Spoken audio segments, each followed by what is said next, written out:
melayang jauh, berteman langit lepas.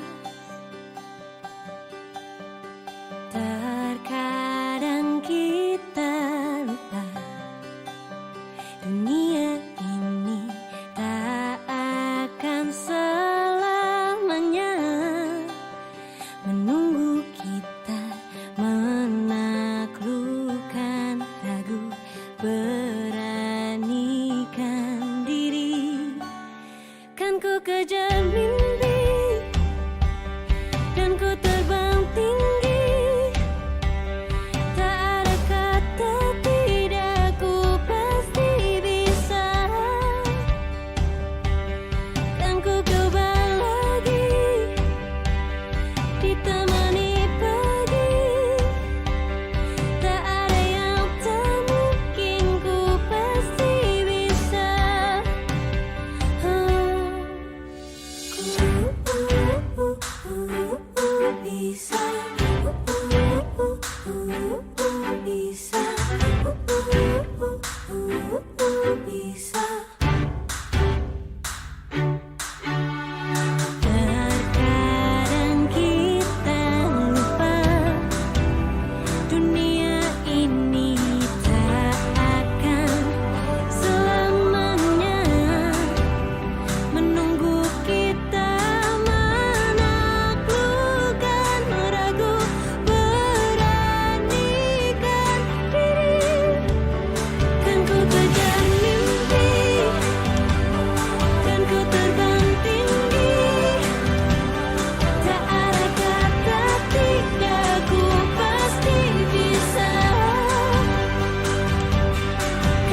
terima kasih untuk Ibu Yuli yang sudah memaparkan materi 1, 2, 3. Dan untuk materi selanjutnya akan saya sampaikan kepada Bapak dan Ibu guru hebat. Sebelumnya Assalamualaikum warahmatullahi wabarakatuh. Puji dan syukur kepada Allah Subhanahu wa Ta'ala yang memberikan rahmat dan hidayahnya kepada kita semua sehingga kita dapat berkumpul di ruangan kelas ini dalam keadaan sehat walafiat. Terima kasih kepada Bapak dan Ibu guru dari Palasari 2 serta komite yang hebat-hebat. Saya ucapkan terima kasih atas kehadirannya. Ya, untuk materi selanjutnya akan saya bahas mengenai kebutuhan dasar manusia dan dunia berkualitas. Apa sih kebutuhan dasar manusia dan dunia berkualitas itu?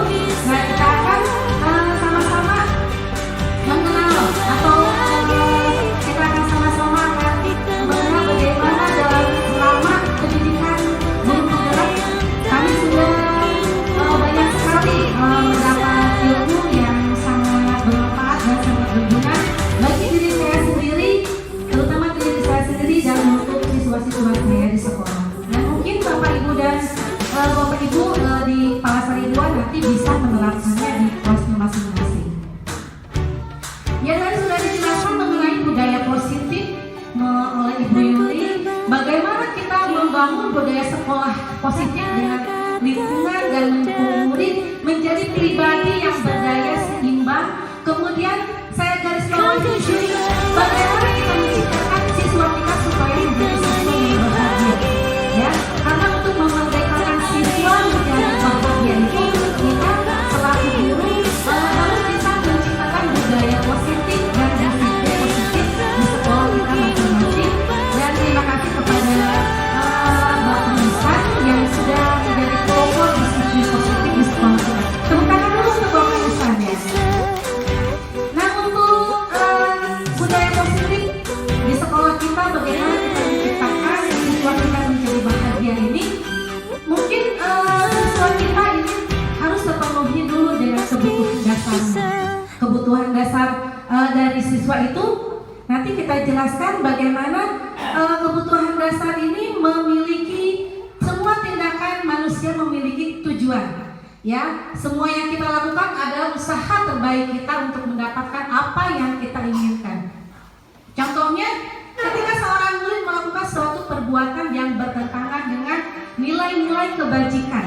Nilai-nilai kebajikan itu yang sudah dibahas oleh tadi Ibu Yuli mengenai yang sesuai dengan profil pelajar Pancasila. Jika melanggar peraturan tersebut, sebenarnya siswa tersebut mengalami kegagalan dalam dirinya sendiri karena kebutuhan dasarnya tersebut belum terpenuhi. Lanjut, Bu. Nah, di sini ada 5 kebutuhan dasar yang harus kita ketahui.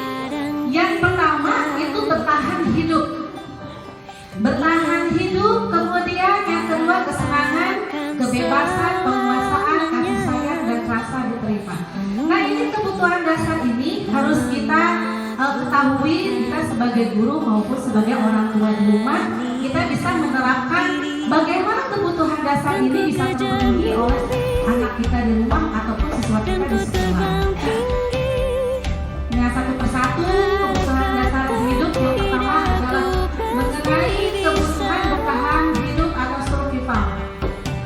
Adalah kebutuhan yang bersifat fisiologis untuk bertahan hidup, misalnya kesehatan, rumah, dan makanan yang selalu kita butuhkan dalam keseharian kita sehari-hari. Kemudian komponen fisik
kelas bagaimana bisa melihat dan menerawang siswa tersebut bagaimana menjadi siapa yang merasa menjadi pemimpin, berarti dia mempunyai kebutuhan sebagai penguasaan yang membutuhkan pengakuan atas kemampuannya.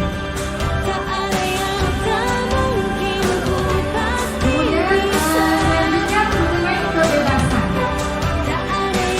Kebebasan atau kebutuhan akan dilihat adalah kebutuhan akan semandirian, otonomi, memiliki pilihan dan mampu menjalankan hak seseorang. Di sini anak-anak dengan kebutuhan kebebasan yang tinggi menginginkan pilihan. Mereka perlu banyak bergerak, suka mencoba-coba, tidak terlalu terpengaruh orang lain, dan senang mencoba hal baru.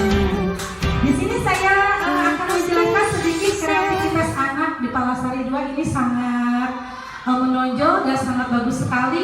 Mungkin saya juga mempunyai visi di sekolah ini adalah memunculkan peserta didik yang mandiri dan kreatif. Ya, sebelumnya kenapa siswa mempunyai kebutuhan hidup kebebasan? Mereka dalam kesehariannya itu mempunyai rasa ingin bereksibisi. Bereksibisi itu dia mempunyai rasa ingin kebebasan, tidak mau terkungkung dalam aturan, ya, dalam aturan yang diterapkan oleh guru. Tapi dalam diri mereka sendiri dia mempunyai kebebasan ingin berkarya, ingin ini, ingin itu. Ya, pasti Bapak Ibu guru juga pasti mengalami siswanya dia, ibu aku tidak mau begini, aku pengennya begini. Ya, Bu Yuri pernah mengalami seperti itu ya.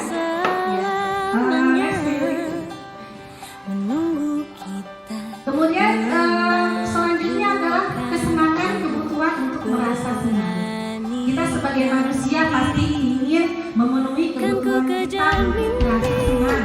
Mau di rumah, mau di sekolah, maupun di masyarakat, pasti kita ingin memenuhi kebutuhan sebagai manusia dengan memenuhinya dengan kebutuhan kesenangan. Di sini kebutuhan kesenangan adalah kebutuhan mencari kesenangan, bermain dan tertawa.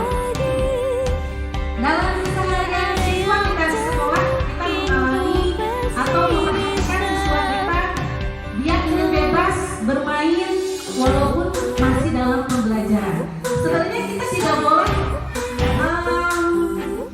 membatasi anak didik kita di kelas untuk mereka tertawa. Jangan tertawa, kita sedang belajar. Nah, dalam mereka belajar ini di sekolah atau di kelas, kita tidak sebagai guru ataupun sebagai kita sebagai orang tua di rumah jangan mengungkap atau membatasi anak-anak kita supaya sesuai dengan apa yang kita inginkan, gitu. Tetapi siswa kita mempunyai rasa ingin kebutuhan kesenangan, jadi kita sebagai orang tua atau sebagai guru tidak boleh membatasi apa yang mereka inginkan selama budaya positif yang diterapkan tidak ada yang bertentangan dengan nilai-nilai kebajikan. Nah, ini akan kita mengenal bagaimana dunia berkualitas itu apa sih?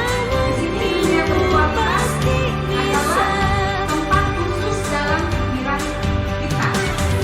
Tempat kita menyimpan gambaran, representasi atau perwakilan dari semua yang kita inginkan, bisa berisi orang-orang, kemudian hal-hal dan apa saja yang terbaik dalam hidup Anda dan membuat Anda merasa bahagia dan terpenuhi kebutuhan dasar Anda. Di sini dunia berkualitas pasti kita punya masing-masing mempunyai dunia berkualitas ya. Seperti tempat khusus dalam hidup kita. Kalau contohnya dalam kelas 2 ini pembelajaran misalnya pengalaman dan pengalaman itu masih termasuk dalam dunia berkualitas. Masing-masing manusia pasti mempunyai dunia berkualitas. Ya, selanjutnya sampai dengan resolusi atau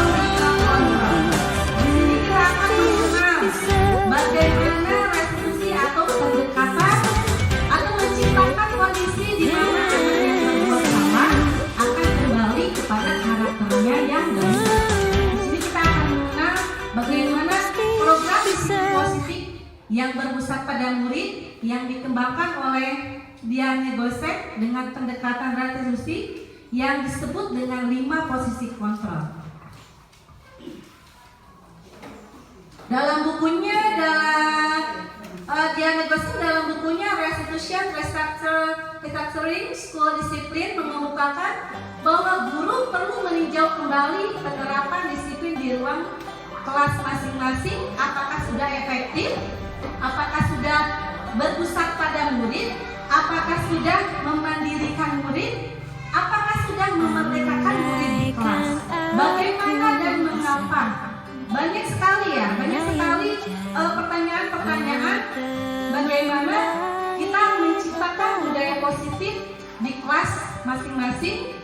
Kemudian melalui serangkaian riset dan berdasarkan pada teori kontrol, Dr. William Glasser berkesimpulan ada 5 posisi kontrol yang diterapkan oleh seorang guru. Nah, sekarang kita akan memahami kita berada dalam posisi yang mana, sebagai orang tua maupun sebagai guru.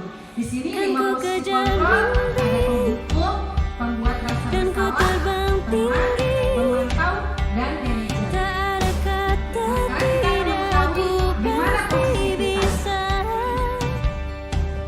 Yang pertama adalah penghukum.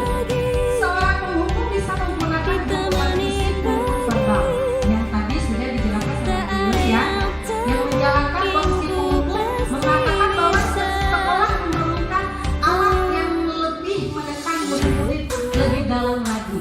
Guru-guru yang menerapkan posisi penghukum akan berkata, kamu selalu saja salah. Patuhi aturan saya atau awas ya. Nah, begitu ya. Begitu itu dalam penghukum. Selalu yang terakhir selesai. Kamu yang selalu terakhir selesai. Begitu.